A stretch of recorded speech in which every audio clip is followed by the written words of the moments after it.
Views and opinions of any of the guests of After Hours AM are not necessarily the views and opinions of After Hours AM, its hosts, its staff, or any of its affiliates.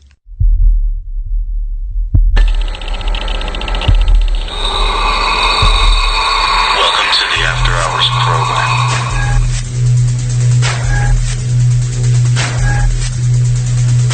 Are you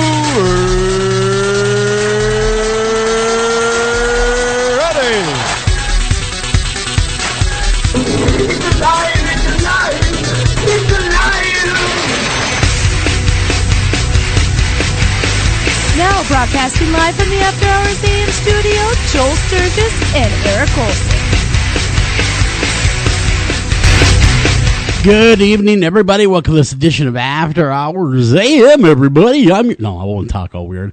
Welcome to this edition of After Hours AM, everybody. I'm your host, Joel Sturgis. Right along with me, Eric Olson and Heidi Hollis. Ah, yes, got the gang all here. So, yeah. Oh, very Mexican flair there for a second. Tonight we got Tim Shaw coming on the show. We've had Tim on before, but this time, we're going to be talking about Haunted Collection. Evidently, Tim also, it's kind of cool, has his own Haunted Collection. I was just saying, the only thing I collect is dust. I got to get on the ball here and start collecting something haunted. Maybe some haunted dust. everyone. Yeah, well, we have collections in our house. I hope none of it's actually haunted, but we have artifacts. Well, I guess I can't say. We must have 500 DVDs. So that going for me. I think my office chair I'm sitting in right now must be haunted. Does it object to you? It services? makes a real eerie sound and goes squee every once in a while. Wow, Mine does that too, but it's a combination of diet and gravity. I was gonna say, normally when it grunts like that, that's not good. Mine does the same thing.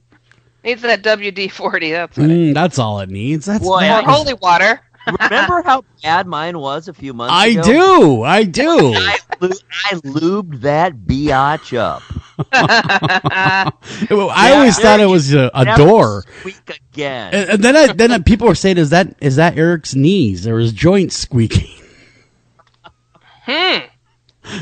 It was a joke. It was a joke. It was a good one while it lasted, but yes, it was this chair. Arthritis and rheumatism thus far. Look, I'm moving my fingers. Look. Oh, this is radio. No. So I heard a rumor that someone released a couple books.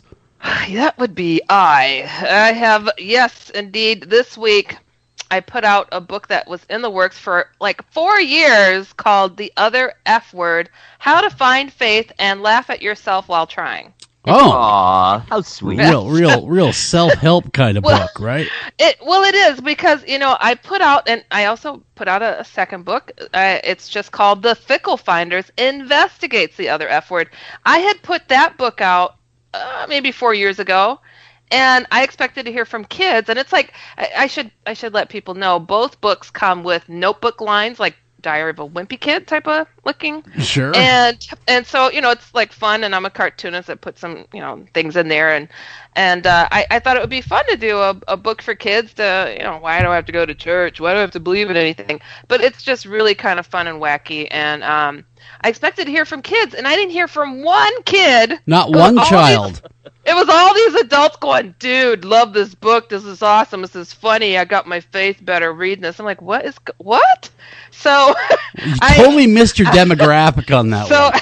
I'll tell you who needs to read that is my son. Actually, both my sons. But the 14-year-old, he's just decided, I don't know about all that faith stuff. I don't know. I'm maybe too smart for that. I'm 14. Yeah, see, there you go. And so I decided to do an older version called The Other F Word, and because I'm like, well, apparently adults need this type of stuff too. So it's got comics and hundreds of comics in both of them. I mean, it's just loaded, and I think it's hilarious, but it's keeping it real though too. So I had fun doing it, and this is how I feel. It's like I'm known for Shadow People in the Hat Man, freaking demons, and a lot of people that write me, they're just like, "Hey, I don't get into that faith or religious thing, but I got a demon looking at me. What do I do?" And I'm like, how do you not believe there's something else when you're looking at something else? Yeah. You better hope there's something positive. So I'm like, I felt like I was leaving people hanging by not helping them find a way to figure out that faith thing so they could get rid of these demons. So that's why I felt it was important. So where can the listeners grab a copy? theotherfword.com. It will tell them more about it, but anywhere books are sold, Amazon, of course. But they can learn more about it at theotherfword.com. And I am still putting out releases about it. It's just like sprung up on Amazon before I really realized it. I mean, they were really quick with processing it. I didn't know that. So, and the ebooks will be coming out this weekend. So, yeah. Awesome. So it makes a great gift. I think so for the holidays. A quick e-reader. That's the thing lately is the e-stuff. A lot of people are liking it. Yes. And I'm still a page turner though. I'm still a sucker for the page turner, but I have found myself really enjoying the e-platform more and more because it's not so, you don't have to carry the book with you. Wherever you go, there it is. It's important to know that the printed book has the notebook lines, but the e-book is in color. So get both. Get both of them. There you go. And yes, take it all in. Reviews are appreciated, but if you hate it, just leave it. No reviews. Just leave it alone. Yeah, if you're a hater, don't say nothing. Just go away quietly. You put these out yourself, which I know you've been doing. Is that true? Well, some of them I do. It depends if a publisher will take it or not. Because sometimes, even when it comes to the Shadow People one, they didn't believe that to be a real thing that was going on. So now, it's real, and they don't give me any credit for it. But so sometimes it comes to that. What about these, though? I guess I was asking about these, just so people know, because people are very interested in the whole publishing process, since it has especially opened up to independent individuals these days. Oh, I'll leave it as a mystery. I'm just kidding. It's through Levelhead Publishing, so it's kind of a partnership thing, I guess you could say. Okay, very cool. Very cool. So again, pick those books up. They're available right now. The Other F Word and the Pickle Finders, all that kind of good stuff. Check it all out. Pick them all up. So Heidi, what you got in the old hopper for some scary tales? Anything good and exciting? Oh, yes. Heidi's Horror Hangout is coming forward. Here we go. Yes, I dug up some pretty interesting little wacky doodle paranormal stories that were shared online, and I just randomly grabbed these. And this one, they're short and sweet. Okay, this one says, "My great-grandpa told me this one. One time when he was younger, he went to go visit some old friends and their daughter. Mm-hmm. He arrives on horse. He was a rancher in Texas. The little girl walks up to him and says, 'Hi, Paul. I'll take your horse. Dinner is ready. You can go in and sit down.' So he walks inside and sits at the table. The parents walk up to him and say, 'Hi, who let you in?' He says, 'Your daughter. She took my horse. She said I could come in.' They looked horrified. She had been dead for 6 months." Oh, my Lord. Wow. That's a scary one. That's a wake you up moment. Isn't that crazy? That is crazy. That is really crazy. So when did that happen, theoretically?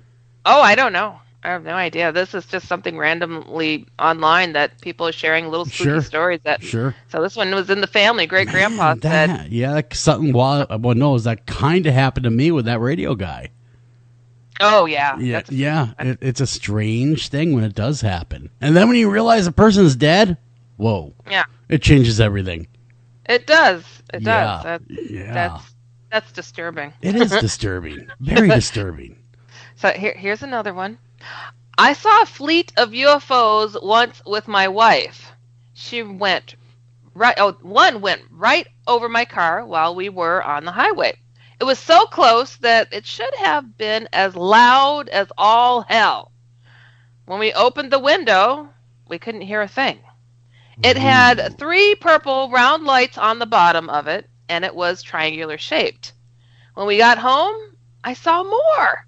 I ran down the street to catch a glimpse of one when it was leaving from my vantage point. The lights behind this thing kept morphing and changing. It seemed to be at least 4 stories tall.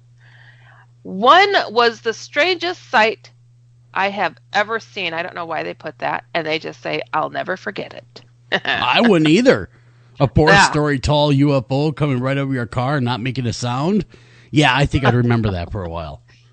Oh, I'd seen a huge UFO that took up the entire sky. It was just humongous. Like Independence Day style, where it's just huge? Like, I was just going to say, and that's how I usually compare it as, like, it took up the entire sky, but I couldn't see any details on it. It was, the whole body glowed an orangish red, and it looked organic, and the edges were kind of fuzzed out, but it was definitely a UFO, and just crazy. And I had never seen it or heard of anything like that before, and probably the following year I saw some images of exact same UFOs online, and I was like, that is exactly what I saw.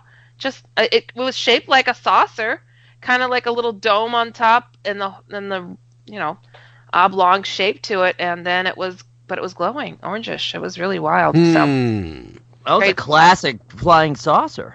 Yeah. Like the Martian kind. Yeah, really. Honestly, it was just really cool. But all right, so I got another one here. All right. This one says, my mom always bought snow globes for my grandma. When my grandma passed away, my mom took them back to our house. Talk about haunted objects, Joel. Yeah, right. My mom put them all up on the shelves that go around the entire living room. Oh, great. A few weeks. That's a lot of damn snow globes. That is a lot of snow globes. Yeah, what if the light hits just right? Will it start fires, Yeah, like a magnifying glass? Wow, man. Well, it's still not as bad as dolls. Oh, heck I've no. seen people that line their house with dolls, and they all stare at you when you come in. No, I couldn't do that. I would not visit. Nope. All right. A few weeks had passed, and my mom found a video that she wanted my brothers and I to watch because it reminded her of our grandma. We all sat down to watch it, and of course, near the end of the movie, our mom was crying. Right when the movie ends, all of the snow globes went off at the same time. Oh, my Lord. Dun, dun, dun.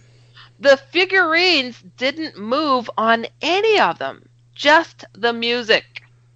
We all huddled together, of course, because we were scared as F, they put. And screamed, leave us alone! Leave us alone! And my mom suddenly said, Mom? And all of the music stopped, and the room became extremely cold. My mom suddenly felt really uncomfortable and had all of us run and get into the car as she drove us to our godmother's house. She cried for hours until she got a call from our dad saying he'd be home in a few minutes and should head back. When we all got back inside, it was warm again. But all of the snow globes were shattered on the ground except for one, and the one that was my grandma's favorite. Oh, my God. Wow, damn. What an ordeal. Yeah. It was Grandma. What do you think? Oh, sure. Grandma's violent. Yeah, it doesn't sound like a grandma. No, it sounds like an angry grandma. Yeah, because, I mean, she says Mom, and then it stops, and it's like, what? And then it destroyed everything? That sounds... That doesn't sound like a loving grandma. I would expect her to bake cookies. Have the smell of cookies in the air. Right? But don't you think, like sometimes these ghostly things know you're in mourning. They're like, oh, look, a sore spot. Let me go and pretend I'm Grandma. Yeah, I could see that happening. The trickster shows up and says, I'm going to mess these people just for a little while. But Grandma... Deceiver. Yes. But Grandma protected her favorite snow globe. She did. She wasn't about to let that one get Maybe this busted was up. this was a battle, a supernatural battle for control. A battle royale of the home. That's pretty funny. Grandma duking it out, ninja style. Bare knuckle brawling. She's like, not my favorite, you demon. You know, gray hair, big gray hair bun, just throwing down with it. Matrix